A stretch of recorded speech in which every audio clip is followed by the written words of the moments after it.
আসসালামু আলাইকুম। সবাই কেমন আছেন? আশা করি সবাই ভালো আছেন। দৈনন্দিন জীবনের একটি ব্লগ নিয়ে হাজির হয়ে গেছি আপনাদের মাঝে। আশা করি ভালো লাগবে। আমি আজকে দেশি মোরগ রান্না করব, ডিম বোনা করব, সাথে আরও বেগুন ভাজি থাকবে। আজকে আমি দেশি মোরগ রান্না করছি। দেশি মোরগটা প্রথমে আমি ছেঁকে নিচ্ছি, কারণ দেশি মোরগের চামড়া আমরা তেমন একটা ফেলি না। যারা ফেলে দেন তাদের এইভাবে ছেঁকতে হবে না। মাংসগুলো আমি পরিষ্কার করে নিয়েছি, চামড়াও পরিষ্কার করে নিয়েছি।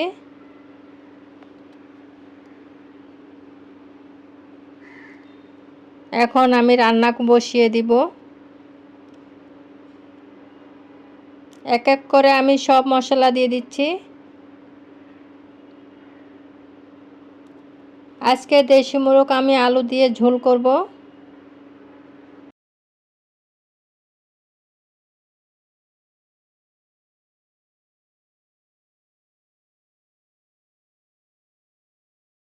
ভালোভাবে মশলা কষিয়ে নিয়েছি।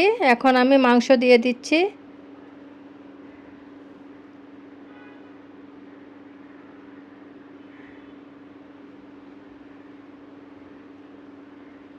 মাংস কষানোর পরে আমি আলু দিয়ে দিয়েছি। আরও কিছুক্ষণ কষিয়ে নিব। এখন হালকা গরম পানি দিয়ে দিলাম। দেশি মুরগের মাংস একটু শক্ত হয়, তাই একটু ভালোভাবে কষিয়ে নিতে হবে। এখন যেহেতু ঝোল দিয়ে দিয়েছি, আরও কিছুক্ষণ রান্না করে নেব। এদিকে আমার বিল্লু জেরি খিদায় অস্থির, সে বসে আছে। তাকে যতক্ষণ খাবার দিব না ততক্ষণ বসে থাকবে। আমি ওকে খাবার দিয়ে এসেছি আবার। এদিকে ডিম সেদ্ধ দিয়েছি। প্রথমে আমি পানি গরম করে নিয়েছি, তারপর এক এক করে সব ডিম দিয়ে দিয়েছি, সামান্য লবণ দিয়ে দিয়েছি। অন্য চুলায় ভাত বসিয়ে দিয়েছি। ডিমগুলো আমি সাথে সাথে ছিলে নিচ্ছি। আপনারা ডিমগুলো সেদ্ধর পরে রেখে দিবেন না, সাথে সাথে ছিলে নেবেন, তাহলে ডিম নষ্ট হবে না। অল্প সময়ের মধ্যে ডিমগুলো ছিলে নিতে পারবেন।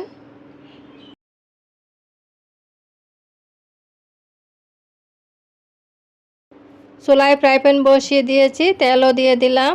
এখানে আমি ডিমগুলো ভুনা করব। প্রথমে আমি ডিমগুলো ভেজে নিচ্ছি।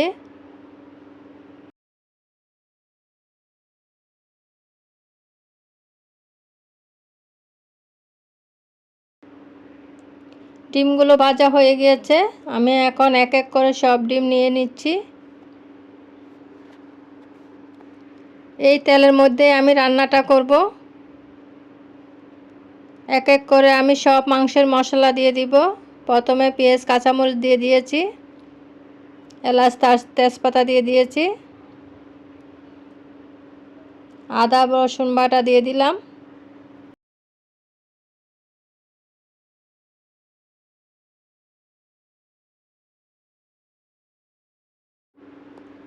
এখন ভালোভাবে মশলা কষিয়ে নিব সামান্য পানি দিয়ে।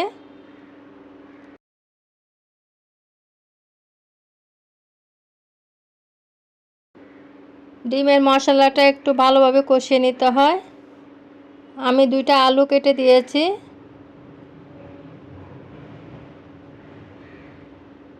ডিমও দিয়ে দিলাম।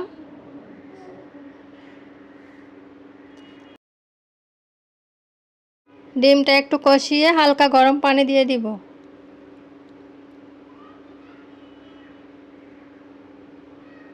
ডিম বোনা কেমন হয়েছে? ধনিয়া পাতা দিয়ে দিব।